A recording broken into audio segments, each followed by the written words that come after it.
Hey everybody, I'm Trish Christ. NECAT and our super crew of teenagers are with Oz Arts Nashville today. President and CEO Tim Osgener is going to show us around and tell us all the cool things they do in our community. So welcome and come on in.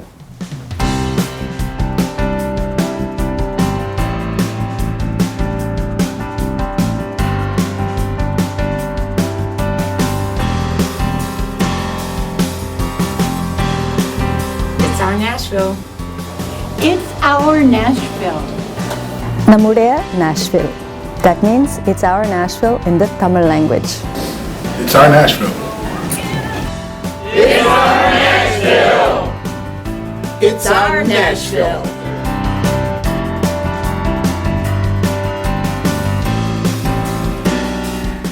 We all know how to talk about our organization during meetings, but what about the chance encounter of a lifetime?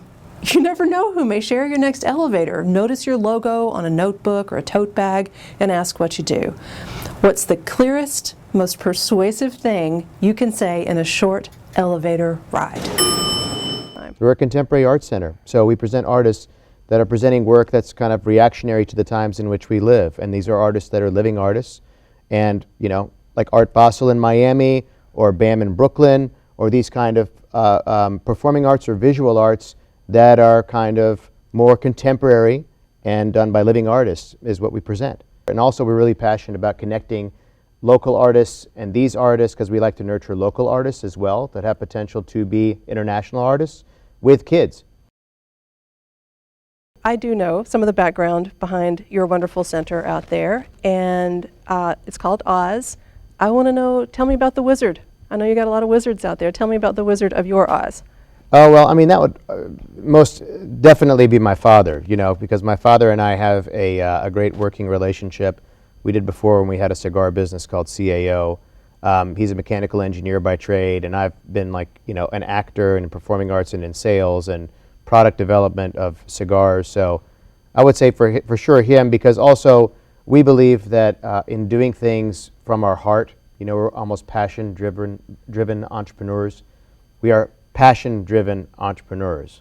And so the reason why we started Oz Arts was because almost of an epiphany that my father had when he almost died of lymphoma cancer, and he was literally on his deathbed, and then a nurse came in, she was Irish, she sang him a lullaby, and then even though he didn't understand what she was singing because it was in Gaelic, you know, it moved him, and he started to weep, and she started to weep, and then that kind of gave him also motivation to want to live, and it gave him inspiration. And then also from painting and realizing the beauty of nature around us, that a lot of times we're running so fast and we're checking our phones, we're not able to take a deep breath. That also kind of opened his eyes to, and he would say that when things look dark, or in an accent, when things look dark and there is no light, you will find a light, and it will be art, you know. So I would definitely say that I was going in a different direction after our previous chapter being in the cigar business. But Which is artful too. It's that is an artful artful too. product. Yeah. Well, I mean, for us, it was premium cigars that were handmade, and all it was, you know, 80 different hands that were like crafting the cigar before it was made, because it was a high-end product. And so for us, my parents, I'm also first generation. You know, they're immigrants. My father is Armenian, my mom's Turkish, and they felt like as an immigrant, if you come into this country with like really good intentions and you are, you know, seeking to be educated in higher education, you're able to achieve that. And then in this country, you know, we have a lot of freedoms that we take for granted that other countries don't have. And so, you know, if you're well educated and you're hardworking and you have good intent and you're successful, then it should be your duty to want to contribute back to empower further this country. And the easiest way to do that is via the community that has been so good to you. So I love Nashville because I think that Nashvillians are warm, receptive people, that if you have an initiative that can make sense to them, then they get behind it. And I think that kind of is the power of Nashville. I think that people actually here want you to succeed if they understand what it is that they're doing and they see how it can fit into the society here. I agree with you so much. It's the most genuine community I've ever lived in. Yeah, it is. Very nice people that live here. I grew up in a small town about an hour away from here, and I would have given anything to have had an arts engagement experience, immersion like I have now as an adult when I do come to Oz. Yeah, I would agree with that. But also I would add that if you go to other cities, and certainly Nashville is a growing city, and Nashville is an attractive city for a lot of people to move to, and also once they graduate from college to stay in. But if you look at other cities that are similar to Nashville, like, certainly within the United States, like if you look at a Brooklyn or a Portland, or let's say areas of Miami that have had resuscitations or comebacks, a lot of those have to do with the arts. The arts provide a stimulus for that. Even I had the good fortune of going to one of the greatest examples of an urban renewal in the world, which is in Johannesburg, South Africa, recently. And it is all in a crime-ridden area, but there might have been a grid of, let's say, 8 blocks that's being resuscitated primarily because of the arts. The arts provided the stimulus for that. So, arts, yes, people are attracted to the arts because arts are very broad. It could be, visual, it could be performing arts, and a lot of different disciplines within that. But I think also the arts kind of go into other, like, culinary arts have become a big thing. And, before, maybe when I was growing up, we wouldn't talk about, chefs as artists, and now it's become quite a popular thing. So arts have these kind of tentacles that branch out into different ways and touch different parts of culture and society. And I also feel like if you have arts, even to be honest with you, someone that, I don't have any hair, so I don't go to a hairdresser, right? But even those that are like hairstylists are artists. Exactly. And they're attracted to this kind of creative class and creative culture. So I think that it's very important to have that. And, contemporary arts in a lot of cases have been the stimulus. If you look at Art Basel in Miami, which is the largest contemporary arts fair in the world, and actually now when they have Art Basel in Miami, more people come to Miami than when they have the Super Bowl, which the Super Bowl is like the coup de grace type of event here. For hospitality and tourism and hotels and restaurants and all of that, Yeah. but Basel is doing as much.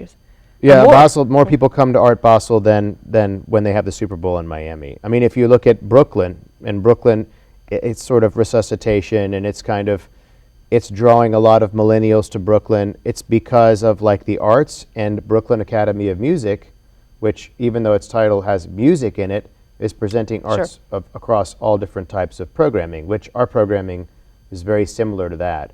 And even if I look at Portland, they have PICA over there, Portland Institute of Contemporary Arts.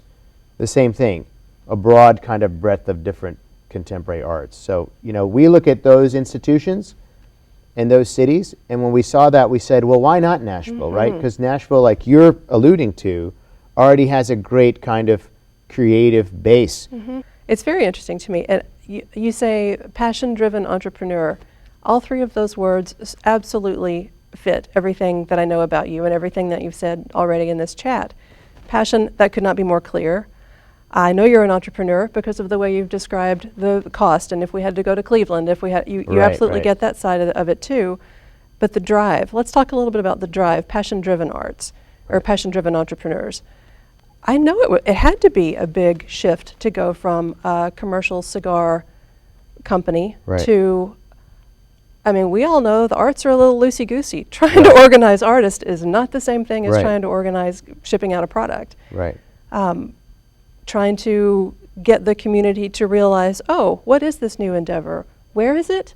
Could you talk about some of the hurdles that you guys have maybe overcome to sort of get Nashville to wrap its brain around this wonderful opportunity that is out there for all of us? Well, sure, it's a great question. And the other thing that is I'm finding interesting is that, we came from a for-profit world, from premium cigars, to now a non-profit world. But a lot of times when you're presenting arts that are from artists that are doing great stuff but are not well known, or things that are more like you think that are really good for culturally and society to have exposure to. A lot of times those are not, you're not doing it necessarily for profit. You're doing it because you think it's a good thing to do for the city. So thus enriching, not necessarily financially enriching, but enriching. So I find that that's like the biggest challenge when you're running a nonprofit, is that you're in arts. And then a lot of times people think that arts are not a necessity, right? They think that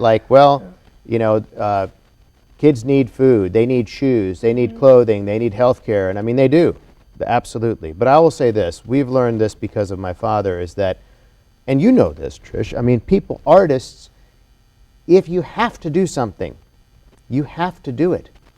I like to say that contemporary artists, they're like entrepreneurs, except instead of entrepreneurs saying, I'm going to build this healthcare tech company and I want to sell it in 5 years.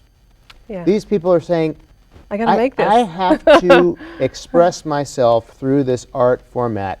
I'm not interested in selling a tech company that I have no passion or interest in 5 years. But I am interested in creating this vision because of what it means and what it will say to me. It's almost like there is a purpose behind it, purpose-driven artists, which are contemporary because they're living artists, So I feel like a lot of times that I'm coming to that art is kind of the cliche, food for the soul, right? You don't have to eat, you don't have to go eat a fancy meal. You can have a baguette and some salami and, you'd be full and you might be really happy because you're doing the art form that you love to do. And so I would say that arts are really important for your soul. And so to consume as well as to produce. Yeah, so I feel like you should understand when you're an artist that you have great value in what you're contributing to society. Thank goodness there are passion-driven entrepreneurs like yourself and your team at Oz who can say, hey artists, we value it, come let's show it to as many people as we possibly can. Because as I think you were alluding to, the artist himself isn't necessarily making the thing in order to put it out for consumption. Thank goodness there are people who say, we want to consume that, come bring it here to our facility. Yeah, and thank you for saying that. And I also think it's interesting when I see people like my father or Governor Bredesen or President Bush, painting now. Why? I find that interesting. That, like you're saying, they're expressing something. It's probably making them feel connected to something. It's probably making them feel like, I don't know, maybe it's fulfilling. Otherwise they wouldn't be doing it. That's right. It's to them making them feel, it almost is a different level of spirituality, I think, when you have these people that are doing that. And then also on the other end of the age spectrum, I think that younger people, because a lot of time arts, particularly when it's contemporary arts, and you want to have stimulating arts, it has to be diverse. And if it's diverse, then it's coming from diversity and diverse different perspectives. And thus that attracts a diverse crowd. I think you are succeeding in teaching Nashville a similar message to what we're doing here at NECAT. If you've come to one thing at Oz or here because you liked that particular artist and you knew that particular artist, you may have had such a good time that even though you don't recognize the name of the next one that comes down the pike, you trust Oz or you trust NECAT to whatever this is, I must be interested in it because I've trusted the provider on the last things that I've been to, and they were great. Well, thank you. Well, we try to make everything that we do of a certain benchmark for quality. So the benchmark for quality has to be of an A level, and certainly our team and our artistic director do a very fine job of making sure that that level is tip top. Sure. So as you go along in life, you want to kind of learn and always improve and always be able to serve the community as best that you can, and we're doing that now.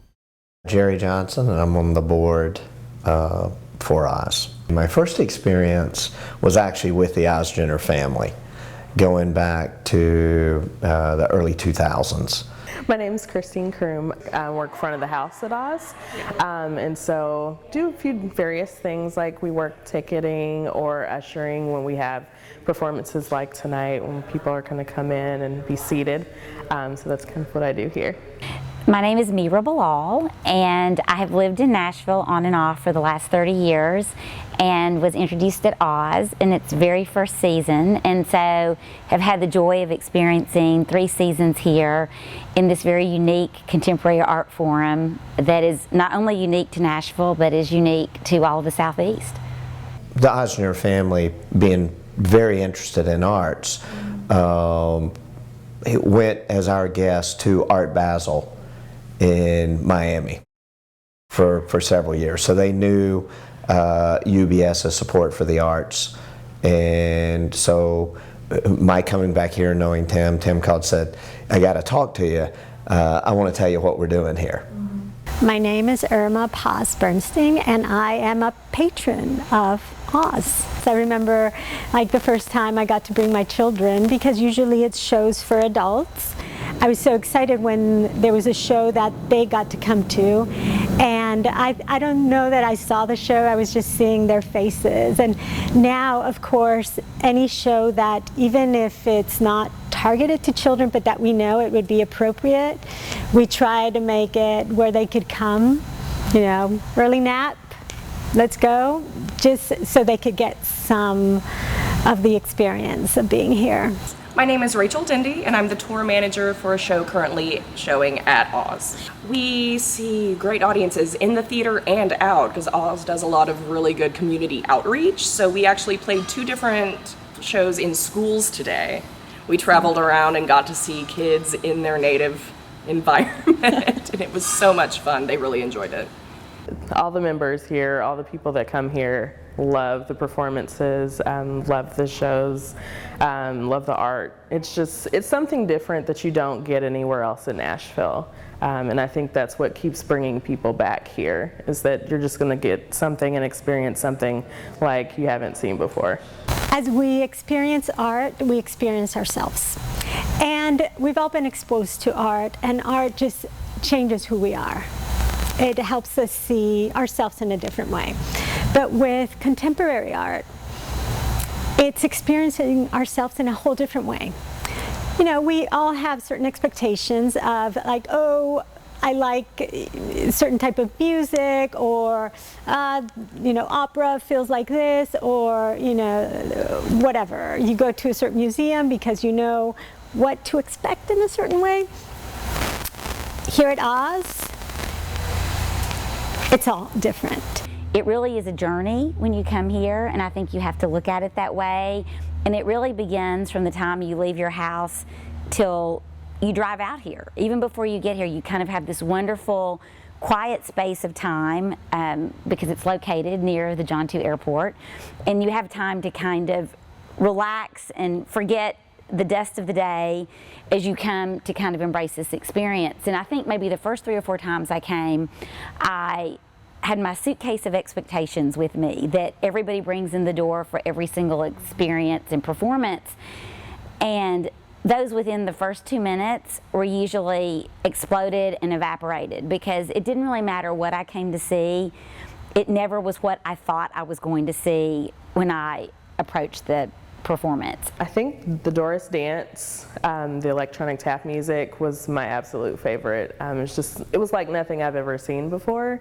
I've seen tap before, I've seen dance performances, but the music, the b-boy dancing, the tap, all of that together, just like layered, was like an experience I've never had.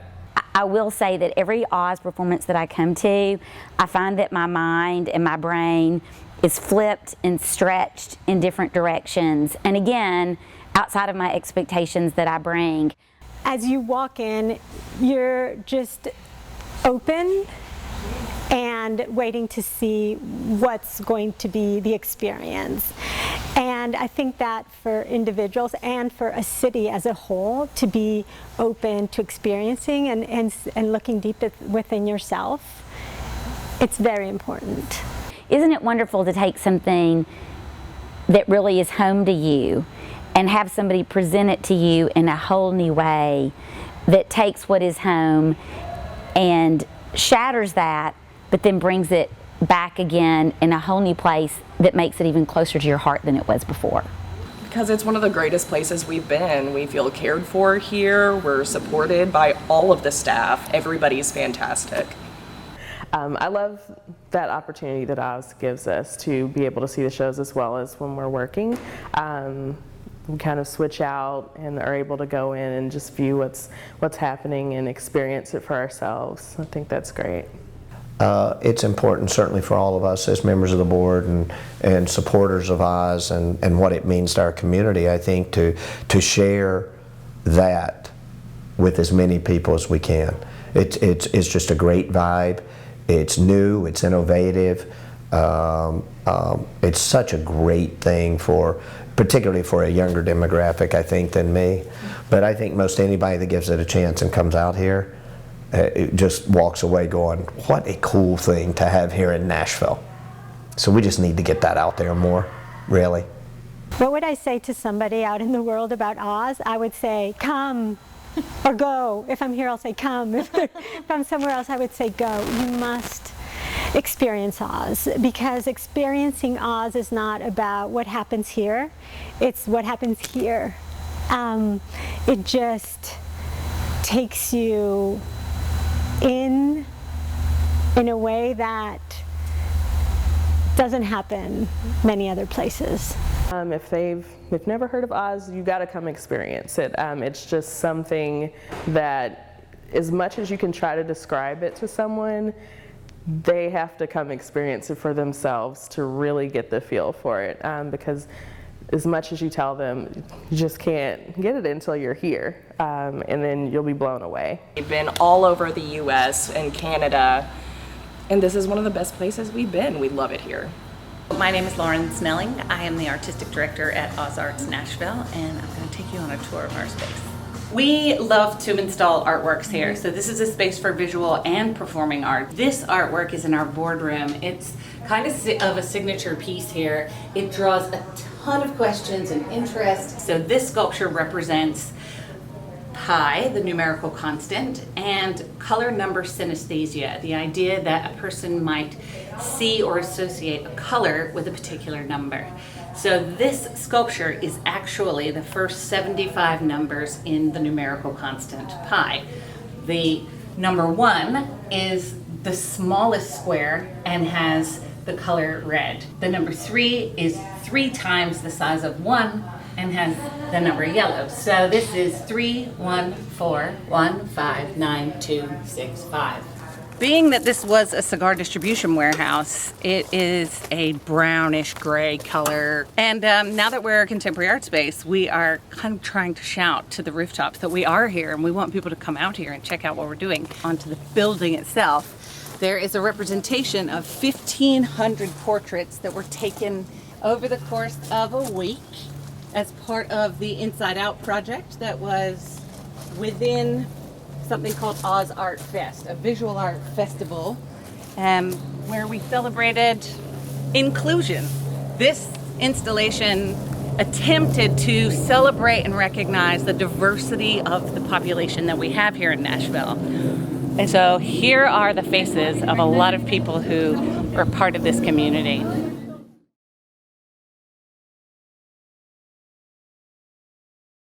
Okay, Tim, we're down to the last part. This is the speed round. All right. Right? First thing that pops into your mind, just blurt it out. It's like that game we played when we were kids. Speed round with Tim. Here we go. How old does a person have to be to make art? 2. Who is Lou Reed's widow? Laurie Anderson. Who performed at Oz? Yes. Name someone who has synesthesia. My father. What word do you say more than any other word at work? How's it going? What is art? A beautiful expression of what's inside of you. Love it. What room do you laugh in at work? I laugh in my office because it's bright. What room do you cry in at work? in the bathroom. It's really confined. What's the mark you want Oz to make on the world? One of welcoming and kind of a catalyst for open-mindedness and change. Love it. If a songwriter wrote a song about Oz, what would the hook be? The hook would be, jump on in, open your eyes and your mind. Love it. Okay. How do you pronounce your last name? Osgener. I with knew a it. hard G. I knew it. Osgener. People butcher it all the time. That's okay. It's with a hard G. Osgener. What's the one verb you most want people to associate with Oz? Stimulating. Is that a verb? That's an adjective. Stimulate. Stimulate. That's good. That's a good one. Good. Okay. And last of all, what's your website? Oh, ozartsnashville.org. Thank you, brother. Thanks, Trish.